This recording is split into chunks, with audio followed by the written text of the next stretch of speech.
over it. Welcome to the commission meeting for Tuesday, June 24th, 2025. Let's all do the Pledge of Allegiance. How about that? Okay, cool. Pledge of Allegiance. To the flag of the United States of America and to the republic for which it stands, one nation, under God, indivisible, with liberty and justice for all. All right, thank you. Let's roll over to the roll call, I guess. Call to order. Yes. Thank you, Mr. President. Commissioner Flynn. Hot and sweaty. And Commissioner Siegler. Here. Commissioner Silverman. Here. Commissioner Spauger Wilson. Cool as a cucumber. I knew it was coming. You did. Commissioner Grella. Here. Plain old Thank here. you. You want to stick with the summaries? Sure. Thank you very much. Earlier tonight, the commission met in discussion session and received information, discussed the following items. We heard a presentation from Fitch and Associates regarding the EMS study that is currently underway. We received information regarding the responses received to our street tree maintenance program study and got a recommendation on next steps. We will have that agenda item on the next commission agenda. And then we heard updates on activities of the various boards from their commission liaisons. Prior to that meeting, the commission met in executive session to receive legal advice from the solicitor on a variety of topics. And the next commission meeting will be held on Tuesday, July 8th. That meeting will begin at 8 p.m. in this room. Here are the ways the public can participate, either in person, you don't need to pre-register, simply show up at the appropriate meeting time, or remotely via the Zoom webinar format. Again, you don't need to pre-register, simply click the link located on the meeting agenda on the municipal website. If you wish to speak during citizens' comments or during any public hearings, simply use the raise hand feature on Zoom and you'll be notified when it is your turn to speak. That's all I have. Is Phil on or is he's out? Phil? I don't know if the solicitor is joining us via Zoom or not. Yes. Yep, Thanks, Phil. he is Okay, here. there he is. He's just a voice at this point. Above. Commissioner Siegler, you want to, any highlights? President. Congratulations to Mount Lebanon Magazine for taking the top award at the 61st Annual Golden Quill Awards, sponsored by the Press Club of Western Pennsylvania. The Best in Show award went to senior editor Rachel Windsor for her three-part series on mental health. That package also won first place in the medical health category. Writer Adrian Cahill-Lane also won a quill in the sports category for her story on the growth of girls wrestling in Mount Lebanon. We are proud of their 3 quills and 8 nominations in this tight journalism competition, which pits us against the regional magazines with much larger budgets. Join the municipality and the Mount Lebanon Partnership for our new outdoor concert series called Final Fridays, the last Friday of each summer month on Washington Road. The Friday, June 27th show will feature Wisdom World Beats Reggae from 6 to 9 p.m. in Clearview Commons. Final Fridays is a great opportunity to come to Uptown, have some dinner with friends or family, and spend a beautiful night outside. July 4th is our Community Day from noon to 5 p.m. in Mount Lebanon Park with a concert with the Delaney's at 7:30 and fireworks at 9:30. Rain date is July 5th. Then join the Mount Lebanon Police for the annual Classic Car Show on Sunday, July 6th from 9 a.m. to 3 p.m. on Washington Road. Admission is free. Registration forms are available online at mountlebanon.org/police. This is your last call to apply to be a Mount Lebanon Junior Commissioner or Junior Board Member for the 2025-26 school year. Both positions create valuable links between students and local government.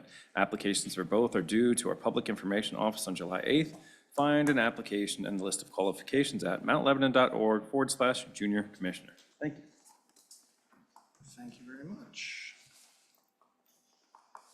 Missing my solution, please. Thank you. All right. Oh, citizens' comments. We have a couple here in the room. I think we did in the room last time. Do we have any online?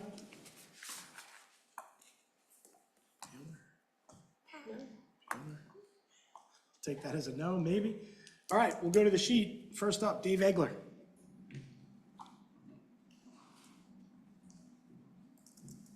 Dave Egler, 121 Poplar Drive. Well, the heat has brought out the anger in the community. I'll get to that in a moment. First topic I'd like to mention, MERTSA was there giving their discussion. Just want to remind everybody, like the old supply and demand, baby boomers, the older generation, will be turning 80 next year. And on the younger side, they'll be turning 60, or they've already turned 60. So with that age and the way things are headed, there's going to be a lot of ambulance service needed coming up, because you're living longer at this point, maybe not any better, but you're living longer, and I see a real distinct need for additional ambulances down the road. The one thing I'm kind of curious about, a number of years ago, and Keith, you'll remember this, MRTSA offered the parcel property that's up by the LRT tracks to split that and work out some sort of deal with the municipality. You remember that? Vaguely. Yeah, basically MRTSA property is the building, you got the creek, and then up above, there's that little area there, right next to the LRT, which Yeah, I vague thought, recollection that they, and it was like, I remember them talking about who cuts the grass. well, when it And I got think cut that was where recently, it was MRTSA very was- high. yeah, Half they- of it got cut one day, a few days Yeah. later, the other half got Yeah, cut. But yeah, they didn't seem to be terribly interested in the property at the time. I think that would be a good deal to work out. If they're looking for money, work out a deal, acquire that property. That'd be a good place for a drop-off for the PRT, for the riders there. And maybe a future site for some little bit of parking for the Pennsylvania Boulevard walking trail. That would be a good place to park a few cars. But I think a deal could be worked out with MRTSA in acquiring that property. It could be maintained. It's a nice level spot, perfect for cars going down, dropping somebody off, making a loop around and back out, and there's enough room for probably maybe 8 to 10 cars to park there also for short-term parking. Just a thought. Next item I'd like to discuss, I see on item number 5, the fire chief's vehicle. I see, I guess the electric vehicle was looked at again, and I think the wording, get to that, bear with me. Oh, here we go. The wording said something, I've searched and found that none of the current electric vehicle options meet the needs of the department. Not surprising. Like I said, we've been pushing electric here over and over again. And I think if you look at the news today, how many communities the power grids basically can't handle electrical needs with how things are now. If everybody went electric, I'm very curious to see how vehicles and things will work in the future. Maybe on those hot days, we'll just put them in the garage and, let them sit there, because they're not gonna work. The last item, I'll try to get to quickly, this brings out the anger in the community. Castle Shannon Boulevard.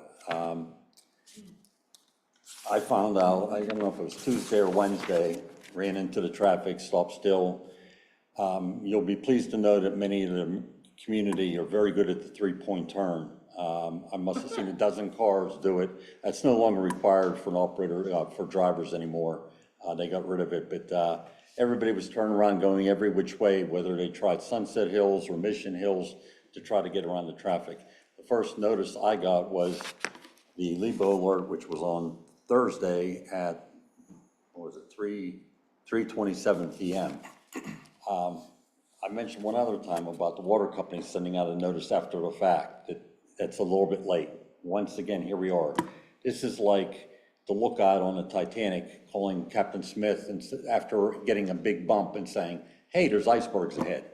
It's too late.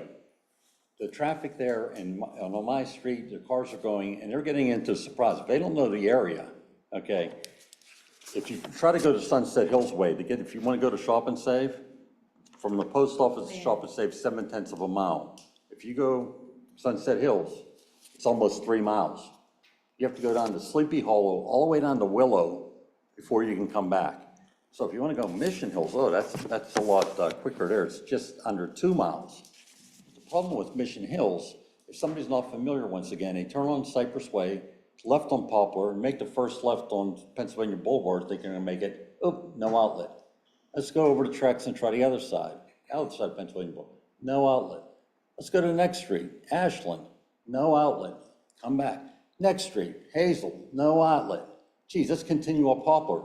Geez, one way, can't go there.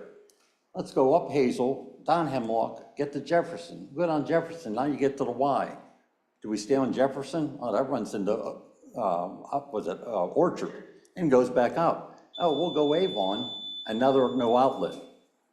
By the time you get there, I don't know how much longer, it's bad. I just wanted to pass that on. A lot of people upset about what's going on, and this morning, It was ridiculous. It was bad. I mean, 3 cars at a time they were letting through while lifted the concrete up. Instead of going to the left over the sidewalk, they went over traffic, and they were leaving 3 at a time go through. It was bad. Dave, one of my biggest frustrations, my time as commissioner, has been dealing with the utility companies that don't do what they're legally required to do, and they act with almost impunity when they break the law. Keith, myself, Ian, our solicitor, sat in a meeting with the water company when we caught them in a lie, literally caught them in a lie about a quote-unquote emergency that never happened. And we spoke to their government rep. They came in and sat down with us for probably an hour and basically told us they'll run their business the way they see fit, and there's nothing we could do about it.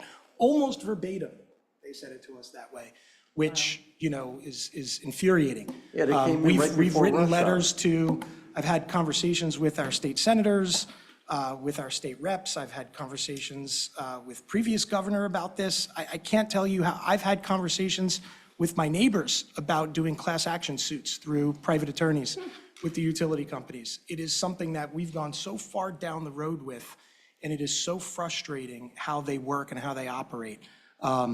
It really is frustrating. Like I said, rush hour was a disaster. I don't know what time they were done, but I went by 4 o'clock, nobody was there. To me, I don't know why they didn't open up Anawanda. They could have had around 1 block, come out on Anawanda and go out. They had that blocked off. So you had no access to get there. And like I said, watching that truck, and lifting and watching it, it was just a joke watching it. And I can understand, how much frustration, but for them to just show up when they want, leave when they want, it's frustrating. And I'll tell you, a lot of the people, by the time they get on my street to try to get by, they're going about 40 mile an hour, and I can understand the frustration. I mean, they're just sitting there not moving. So I'm sure you've heard it, but take it from somebody who's right next to it, it's bad. Thank you. Next up, John Reagan.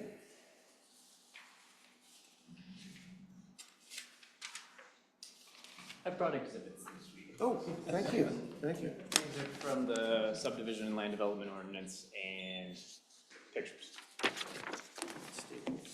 Good evening. My name is John Reagan of 777 Shady Drive East, and this is the second in what I hope to be a series of talks before the Commission and the Planning Board critiquing Mount Lebanon's current zoning and development laws in order to encourage reform.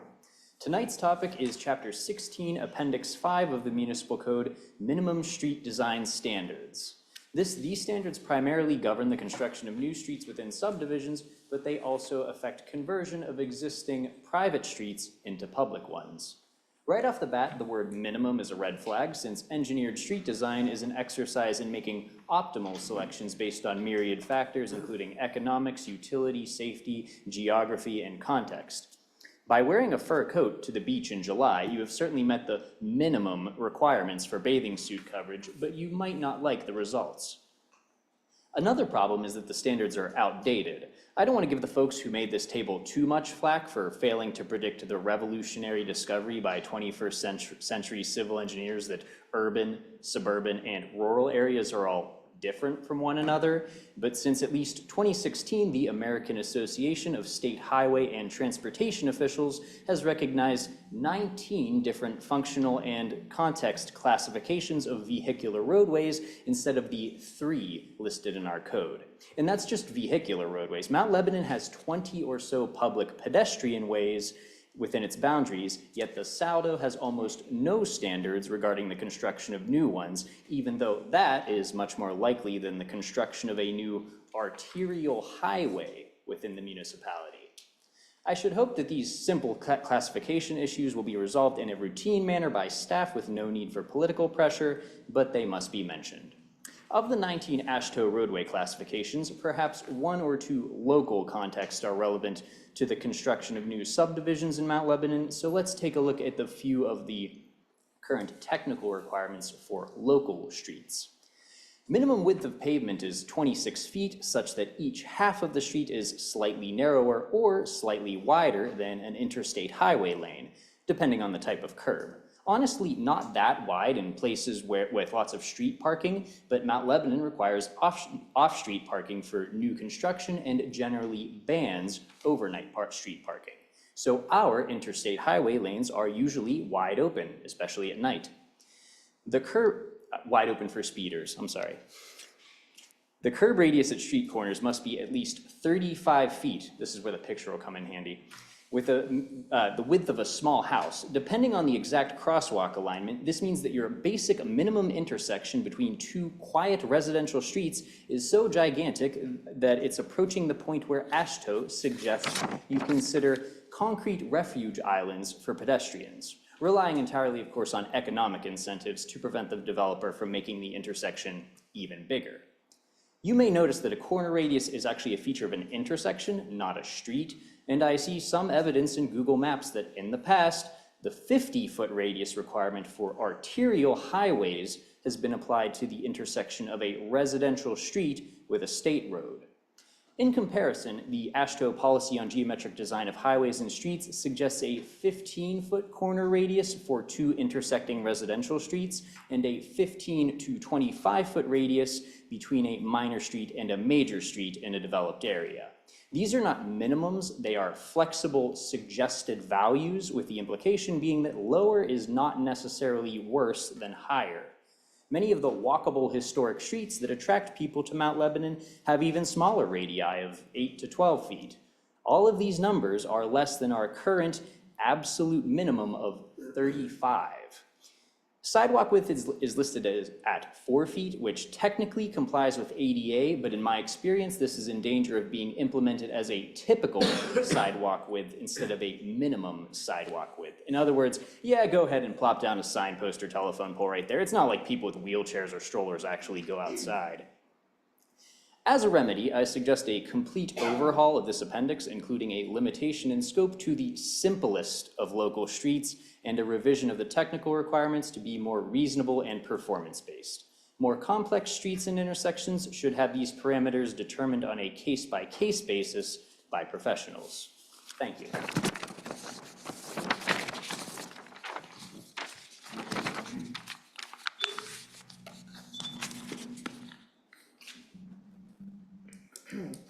Matt Coleman.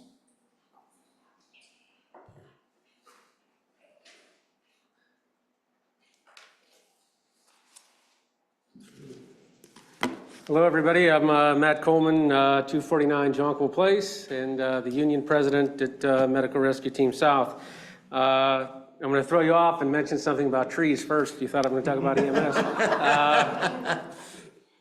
Mr. Grella mentioned Ward 4. That is where I live, and the sweet gum tree in front of my house is ridiculous. And, you know, it drops all these balls all the time, and it's an annoyance. So, you know, I sympathize with people that complain about the trees, and I noticed that $600,000 figure. I'll tie that to EMS. So in 2024, Mount Lebanon paid $536,199.81 towards EMS, which is less than what was paid for the trees. And we're talking about increasing a tree budget. So I love my trees and I love Mount Lebanon, but think about people's lives as well when we ask for more funding at MERTS. One thing that the gentleman mentioned from the study at the June 18th meeting, when he addressed the board at MERTS, he asked the board if they had any unmet expectations that the ambulance service does not fulfill. And I just want to share two comments with you from board representatives. One is from Matt McKenzie, who is the physician that he mentioned. He's actually a physician assistant at the VA, but worked at St. Clair for a very long time, Green Tree firefighter, a former MERTS volunteer 20-some years ago, so he's very intimately familiar with how EMS operates in this region in MERTS. And a quote that he had at the last meeting, that was the June 18th board meeting, he's practiced EMS for emergency medicine for 20 years. He's seen a lot of providers, and they come in a lot of flavors. A paramedic is not a paramedic. It's very clear that MERTS has the highest level of care, not to be rivaled by anyone in Western Pennsylvania. Think that people should be happy to have a MERTS paramedic, a peer at their home, and they will have unrivaled outcomes.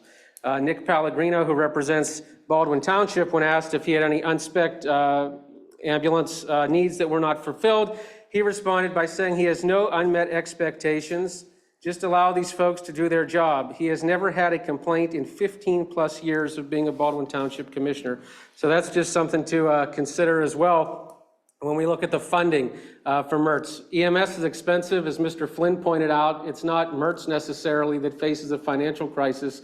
It's EMS as a whole, across Western Pennsylvania, across the Commonwealth, across the United States of America, because of the many different models that EMS faces. But they talked in the study there about regionalization. Mount Lebanon nearly invented regionalization with EMS when they started MERTS in the 70s, incorporating the other communities. So I hope that the board that's here today, the commission that's here today, recognizes how Mount Lebanon was instrumental in the forefront of regionalizing EMS. Something that he mentioned as well during the discussion meeting, he mentioned that the 911 center doesn't have data on response times, and he cited MERTS has 11 minutes and 52-second response time compared to a national average of 8 minutes and 59 seconds.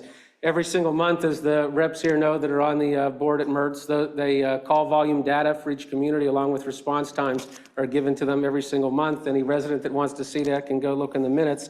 But I just happened to coincidentally have the March numbers on me tonight. And MERTS comes to you on average, that's within our 6 community-wide service area, not necessarily just Mount Lebanon, 7 minutes and 53 seconds for an emergency lights and sirens response, and for a non-emergency no lights and sirens response, 10 minutes and 1 second. So you can see we're below the national average and below the number that he cited by not being able to obtain the data from the 911 center. So again, when you get that report, I would just encourage you to maybe look at some data that MERTS has internally as well, besides just what's out there. He also mentioned that 4-minute benchmark for first responders to arrive, and he cited something out of Washington State from many years ago. That's referring specifically to cardiac arrest, and in Mount Lebanon, we're very fortunate that the police officers and the fire department have AEDs and training. They get you at about 2.5 minutes. So even if the ambulance isn't there right away, Mount Lebanon continues to have someone on scene that can save your life very rapidly and well below that 4-minute mark. He also mentioned failures with, he didn't necessarily point the finger at staff, but saying collecting data and demographics, getting them correct, names and things like that, and the software interface that's available at the hospitals. St. Clair Hospital in particular has a problem with interfacing that, and that's a hospital that we go to the most. So if we transport to a city hospital, we're able to use that software very seamlessly with UPMC facilities. St. Clair continues to be a hiccup with that, and as I said, that's our #1 place that we go. So I would just say too, he mentioned about governance of the board at MERTS, and as the board members here can say, there's some other players in that besides just Mount Lebanon that could change how that board's governed. But that's all I have for you. Thank you very much. Thank you for mentioning those response time figures. Appreciate it. I think when this report comes in, we obviously have to look at it and then have conversations, because I'm sure there'll be questions and things we need to work through. I don't think it's just like, hey, let's get this report and put some things in place. For sure, it's just, I'm glad Mr. Coleman had that information, because I could not remember the exact times, but that is collected, it's distributed each month of, those responses. So it's important that, certainly if he doesn't have it, he should have it. I think there's an even better one, Mr. Coleman, about the number of people who walk out of a hospital after a cardiac event from MRSA, and how far it exceeds the national average. That is just incredible. And I can't remember the numbers, because you know me, the non-detail person, but it's pretty high. Was it the average? It works as at least what double on the outcomes as far as to the good for cardiac event. 20%. Nick, let us know. We have no online comments. Anyone else here in the room? All right, we'll move on to item number 3. Commissioner Finn, please. Thank you, Mr. President. Consideration of the minutes adjourned from the adjourned meeting held May 27th, 2025. I move to approve said minutes. Second. All in favor? Aye. Any opposed? Motion carries. Thank you. Commissioner Swager Wilson, number 4, please. Thank you, Mr. President. This is the adoption of the resolution R-7-25 for a grant application to the Allegheny County Sanitary Authority, ALCASAN, Green Revitalization of Our Waterways Program, also known as the GROW Program. Application for an Allegheny County Sanitary Authority Green Revitalization of Our Waterways Program grant has been prepared for the following reimbursement project. Painter's Run, C5300-MB-L-05 Sewer Rehab. The reimbursement request for the completed project, which included manhole-to-manhole lining of approximately 21,000 feet of 8-24 inch, is that supposed to be sewer lines? 8 to 24-inch sewer lines. Sewer lines, That- okay. Replacement of 20 feet of sewer lines exposed in a stream and rehabilitation of 15 manholes. The GROW grant program will reimburse the municipality for eligible design and construction costs as determined by Alcoasand. If awarded, the municipality can expect a reimbursement of 15% to 85% of the total eligible design and construction costs. The repairs contribute to the required corrective actions of the current consent order as they are located in a sewer shed exceeding the gold line threshold. The grant requires a commitment from the municipality and the adoption of a standard resolution. I move to approve the submission of the Allegheny County Sanitary Authority Green Revitalization of our Waterway Program grant application and adopt the associated resolution of municipal commitment. Second. Questions or comments? I'll just make a quick comment. I think staff and engineers have done a great job in bringing back some of the GROW grant. Andrew, our finance director, is here, correct my numbers, but I think we've brought back well over $1 million last couple of years alone on this project. We've been on top of the sanitary stormwater projects here, with consent order and otherwise, so. They are currently opening up cycle 11. We've participated in every cycle and Yeah. received funds. Quite a bit of money. Perfect, thanks. Great. All in favor? Aye. Any opposed? Motion carries. Thank you, Commissioner. Commissioner Silverman, number 5, please. Thank you, Mr. President. Consideration to purchase a vehicle for use by the fire chief. The fire department is requesting to replace the chief's vehicle with a 2025 Ford Police Responder vehicle. The chief's current vehicle will follow the fire department fleet rotation program and will be used by the assistant chief. Previously approved budget funds will be used for the purchase of this vehicle. The vehicle is utilized by the fire chief to respond to emergencies within Mount Lebanon and its mutual aid partners. The vehicle could be operated at incident scenes for extended periods of time and needs to be ready to respond at all times. We have researched the possibility of an electric vehicle, but found none of the current electric vehicle options meet the needs of the department. Jim Shorkey Auto Group has quoted the price for the 2025 Police Ford Responder under the CoStar's contract 013E22247 at $49,386.30. IBIS Emergency Vehicles has quoted the uplift of the vehicle at $14,599. The total cost of the vehicle will then be $63,985.30. The total budget amount for the 2025 budget was $68,000. This vehicle will meet the needs of the department without any decrease in the level of service to the community. Mr. President, I move to purchase one Ford F-150 police package through the CoStar's purchasing program from Jim Shorkey Auto Group and the uplift through IBIS Emergency Vehicles for a total cost of $63,985.30. Second that? We have a motion and a second. Any questions or comments? Does it chafe that it's a police package?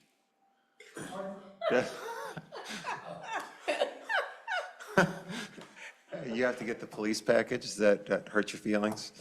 No. Andrew is looking forward to reading this notice. No other comments. And Andrew, you look forward to reading about the Allison engine and all that. This is more generic for you, I'm sorry. On a slightly more serious note, I did have a conversation. This is one of those things that bugs me because we get these fleet conversations all the time. Dave mentioned it before. We had a resolution for more electrification. Our staff has looked into this on multiple occasions. It's frustrating to me that we can't do more.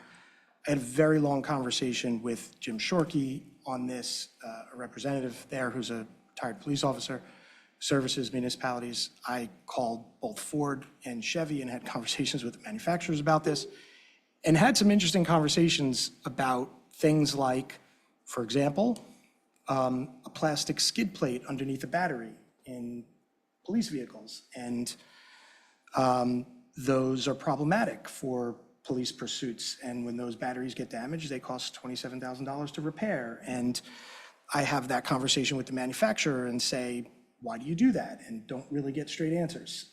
So it's really an interesting issue. I think we have conversations about, we don't have the infrastructure here, that's an easy one to solve. The manufacturing is a larger issue than I previously thought it was. I think there's money to be made in upfitting, and I think that's what some of our upfitters rely on, and I think we're getting some advice from our upfitters that are probably for their maintenance and their best, interest profit motive wise, and I guess you can't blame them on that front. And I think some of that, well, I don't think I know, some of that capabilities of the electric vehicles and the advice we get from some of the local upfitters is different than some of the information being put out by the manufacturers. However, on the real practical side, we can talk to and have talked to other municipalities that have real maintenance issues with the EVs, and that costs a lot of money. And that validates some of what the local upfitters and the local dealers are saying about the real practical limitations of these vehicles. So I guess what I'm saying is this is a more complex issue than I originally thought it was. That still doesn't remove the frustration that we have a resolution that we can't capitalize on, which is probably more frustrating than the electric vehicles themselves. I'll get off my soapbox now. It's about that. You have a motion and a second. Got a motion and a second. All in favor? Aye. Aye. Any opposed? Motion carries. Item number 6, Commissioner Siegler, please. Thank you, Mr. President. Consideration of an Allegheny County snow and ice control agreement for the years 2025, 2026, and 2027. The Allegheny County Department of Public Works has submitted an agreement for consideration to reimburse Mount Lebanon for providing snow and ice control along a 1.7-mile segment of Bower Hill Road within the municipality, from Cochran Road to the Scott Township line. The rate of reimbursement will be as follows: 2025, 2026, $11,850,080, and 80. Yes, please. Sorry. There's a comment. I got a little ahead of myself. Andrew got excited. 2026, 27, $12,206.32, and 2027, 2028, $12,572.51, for a 3-year total of $36,629.63. Mr. President, I move to approve a 3-year snow and ice control reimbursement agreement with the Allegheny County Department of Public Works in the amount of $36,629.63. Second. Although getting that $1 million reimbursement would have been nice. Ask about that. Yeah. Any questions or comments? All in favor? Aye. Any opposed? Motion carries. Thank you, Commissioner. Commissioner Flynn, item number 7, please. Mr. President, consideration for approval of a site plan on Washington Road. Request for final approval of a site plan for Bab Orthodontics. Bab Orthodontics owns the property at 500 Washington Road and is proposing a 460-square-foot, 2-story addition to the rear of the existing building. The intended use of the structure and addition will be an expansion of the existing space for dental orthodontic office. Medical clinics, medical facilities are a use by right in the commercial business district, commercial zone, CBD commercial zoning district. The planning board recommended final approval at their April 15th, 2025 meeting, and the engineer has reviewed the final plans. Mr. President, I move to grant final approval for the Bab Orthodontics site plan for the 2-story addition to the commercial structure at 500 Washington Road. Second. There's a motion and a second. Any questions or comments? It's good to see local small business expanding. Absolutely. All in favor? Aye. Any opposed? Motion carries. Thank you, Commissioner Flynn. Commissioner Swager Wilson, item number 8, please. Thank you, Mr. President. This is consideration of the expenditure list for May totaling $7,358,168.04. I move to approve the expenditure list for May totaling $7,358,168.04. Second. All in favor? Aye. Any opposed? Motion carries. That's good. The county reimbursement of $11 million Commissioner Siegel was talking about covers all that nicely. Yeah. Commissioner Silverman, item number 9, please. Thank you, Mr. President. Departmental reports, I ask that the reports be received and filed. And they shall be. We are adjourned. Thank you. Thank you.